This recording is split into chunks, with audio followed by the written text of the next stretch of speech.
خبر شامل کرتے ہیں احمد پور شرکیہ سے۔ قاضی محمد عمران بھٹا کی رپورٹ کے مطابق خدمت گزار درگاہ 7 صحابہ سردار عمر وڈا، سردار عبدالعزیز اور قاری محمد حنیف قادری کی زیر صدارت درگاہ 7 صحابہ کا سالانہ 3 روزہ عرس اختتام پذیر۔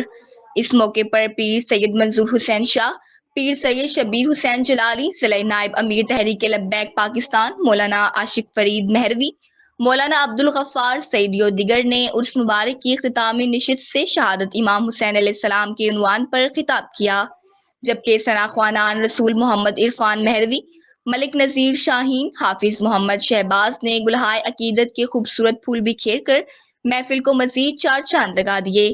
قاری اسد ستار مہروی، قاری اسحاق مہروی نے تلاوت کلام پاک کی سعادت حاصل کی۔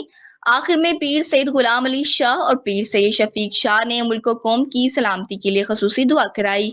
اس موقع پر پیر کامران شاہ، خلیل مجاور، حاجی قوس بخش اور عبداللطیف تھیم سمیت ضلع بہاولپور کی کثیر تعداد موجود تھی۔